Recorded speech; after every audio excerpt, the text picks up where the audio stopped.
दोस्तों, लगातार तरक्की कर रहा है भारत। अब यह दुनिया के शक्तिशाली देशों को पीछे छोड़कर आगे निकल चुका है। ये बात मैन्युफैक्चरिंग की हो रही है, जिसमें 2021 में चीन पहले स्थान पर बना हुआ है। वहीं यूरोप, अमेरिका और एशिया के 47 देशों में वैश्विक विनिर्माण के लिए आकर्षक डेस्टिनेशन का आकलन करता है।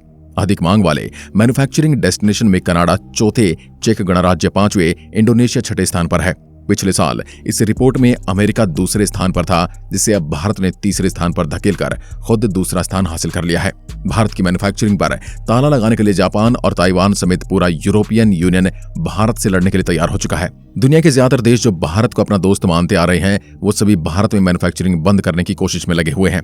और अब इसी मामले में दोस्तों भारत के लिए सबसे बुरी खबर सामने आई है। वैसे दोस्तों, अब तक भारत मैन्युफैक्चरिंग के मामले में दूसरा सबसे बड़ा हैंडसेट और स्मार्टफोन मैन्युफैक्चरर बन चुका है, और यह खिताब भारत ने 5 साल से भी कम समय में हासिल किया है। और इसी वजह से कुछ देश भारत की तरक्की से जलने लगे हैं और अब भारत के खिलाफ हो गए हैं। जहां पहले भारत ने केवल मोबाइल फोन असेंबली से शुरुआत की थी, अब काफी तेजी से स्मार्टफोन के कंपोनेंट का प्रोडक्शन भी भारत में शुरू हो चुका है, और यही तेजी यूरोपियन देश बर्दाश्त नहीं कर पा रहे।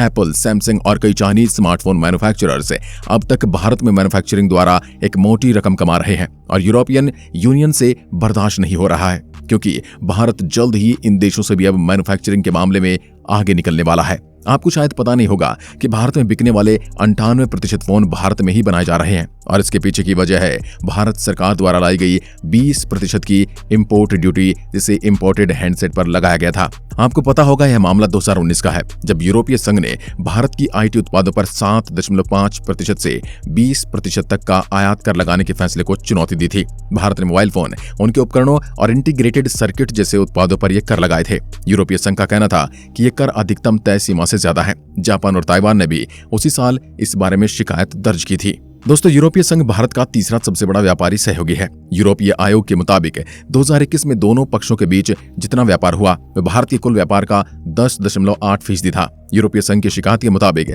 2014 से ही भारत ने मोबाइल फोन, इनके उपकरणों और एक्सेसरीज, लाइन, टेलीफोन, कन्वर्टर और केबल जैसे उत्पादों पर 20% तक के आयात कर लगा दिए थे। ईयू के मुताबिक ये कर WTO द्वारा तय की गई सीमा से ज्यादा है, और भारत को ऐसे उत्पादों पर शून्य कर के नियमों का पालन करना चाहिए। हाल ही में वर्ल्ड ट्रेड ऑर्गेनाइजेशन ने अपना फैसला सुनाया है, जो कि भारत के खिलाफ है, और इसमें भारत से इस इंपोर्ट ड्यूटी को हटाने की बात कही गई है। और सबसे हैरानी वाली बात तो है कि इस शिकायत में indirectly UK, US, Turkey, Norway और रशिया भी शामिल है। इन सभी का कहना है कि भारत मोबाइल फोन और कंपोनेंट में लगी इंपोर्ट ड्यूटी को हटा दे। यहाँ एक चीज नोटिस करने वाली यह है कि दोस्तों की दुनिया का सबसे बड़ा हैंडसेट होने के बावजूद भारत स्मार्टफोन के मामले में चाइना और वियतनाम से काफी पीछे है। इसकी वजह से भारत में बनने वाले स्मार्टफोन का एक बड़ा हिस्सा भारतीय मार्केट में कंज्यूम हो जाया करता है। कुछ दिन पहले यूरोपियन यूनियन ने एक ट्वीट किया था, जिसमें उन्होंने लिखा था कि भारत को मोबाइल फोन पर लगने वाली इंपोर्ट ड्यूटी को 20% से घटाकर 0% कर देना चाहिए, और भारत द्वारा लगाई गई इस इंपोर्ट ड्यूटी को यूरोपियन यूनियन ने इलीगल बताया है। अब WTO ने भारत से मोबाइल हैंडसेट के इंपोर्ट पर ड्यूटी को हटाने की बात कही है, और अगर अब भारत इस बात को मान लेता है, तब भारतीय मार्केट चाइनीज, वियतनामी और ताइवान के हैंडसेट को लेकर पूरी तरह से एक्सपोज हो जाएगा, और फिर इन देशों से हैंडसेट की डंपिंग एक बड़े पैमाने पर शुरू हो जाएगी। इससे होगा ये कि दोस्तों कि भारत में जो मैन्युफैक्चरिंग अभी उभर रही है, उस पर रोक लग सकती है। वहीं भारतीय अधिकारियों ने इसको लेकर अपील करने की बात कही है, लेकिन अभी इन्हें इसको करने में देरी हो रही है, क्योंकि WTO में टॉप अपील बेंच अभी फंक्शनल नहीं है, और जब तक इस अपील का फैसला नहीं आता तब तक भारत इस इंपोर्ट ड्यूटी को नहीं हटाएगा। अब यूरोपियन यूनियन ने भारत द्वारा लगाई गई इस इंपोर्ट ड्यूटी को गैर कानूनी क्यों बताया है? इसे समझने के लिए आपको 1996 के उस समझौते को समझना होगा, जो कि भारत द्वारा साइन किया गया था, जिसका नाम था सूचना प्रौद्योगिकी समझौता। इस समझौते के तहत मुख्य प्रौद्योगिकी उत्पादन को शामिल किया गया है। इनमें कंप्यूटर, दूरसंचार उपकरण, अर्धचालक परीक्षण उपकरण, सॉफ्टवेयर, वैज्ञानिक उपकरण और साथ ही इन उत्पादों के अधिकांश हिस्से और सहायक उपकरण शामिल हैं। वर्तमान में सूचना प्रौद्योगिकी समझौते में WTO के कुल 81 सदस्य शामिल हैं।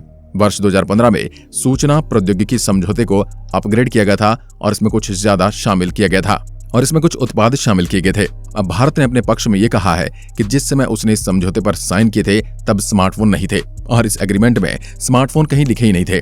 लेकिन WTO ने इन सभी बातों को साइड करके कुछ बड़े और शक्तिशाली देशों के हक में अपना फैसला सुना दिया है। लेकिन भारत भी अपने मेक इन इंडिया के सपने को छोड़ नहीं सकता, क्योंकि ये सपना कोई एक पल में देखा गया नहीं है, बल्कि इसके लिए भारत को काफी साल लगे हैं। भारत कभी नहीं चाहेगा कि एक बार फिर से वो चाइना, कोरियन जैसे देशों पर निर्भर हो जाए। आपका इसके बारे में क्या कहना है दोस्तों? कमेंट में लिखकर जरूर बताएं। धन्यवाद।